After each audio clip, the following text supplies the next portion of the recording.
ദേശീയപാത മണലിയിൽ നിന്ന് മടവാക്കരയിലേക്ക് പോയ ലോറി മണിക്കൂറുകൾ റോഡിൽ കുടുങ്ങി. ക്രെയിനിലെത്തിച്ചാണ് ലോറി മാറ്റിയത്. പാലിയക്കര ടോൾ സമാന്തര പാതയിലേക്ക് കടന്ന ലോറിയാണ് റോഡിന് കുറുകെ കുടുങ്ങിയത്. പെരുമ്പാവൂരിൽ നിന്ന് എറവക്കാടുള്ള ഔട്ട് കമ്പനിയിലേക്ക് വന്ന ലോറിയാണ് അപകടത്തിൽപ്പെട്ടത്. ദേശീയപാതയിൽ നിന്ന് സമാന്തര പാതയിലേക്ക് പ്രവേശിക്കുന്ന ഭാഗത്ത് കുത്തനെയുള്ള ഇറക്കവും വളവും മൂലം നിരവധി അപകടങ്ങളാണ് നടന്നിട്ടുള്ളത്.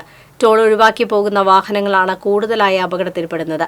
മടവാക്കര റോഡിലേക്ക് കടക്കുന്ന ഭാഗത്തിനോട് ചേർന്നുള്ള താഴ്ചയിലേക്ക് വാഹനങ്ങൾ നിയന്ത്രണം വിട്ട് മറിയുന്നത് പതിവാണ്. റോഡിന്റെ അശാസ്ത്രീയമായ നിർമ്മാണമാണ് അപകടങ്ങൾക്ക് കാരണമാകുന്നതെന്ന് നാട്ടുകാർ ആരോപിച്ചു. കഴിഞ്ഞയാഴ്ച മടവാക്കര ഭാഗത്തു നിന്ന് ദേശീയപാതയിലേക്ക് പ്രവേശിച്ച ബൈക്കുകൾ അപകടത്തിൽപ്പെട്ടിരുന്നു.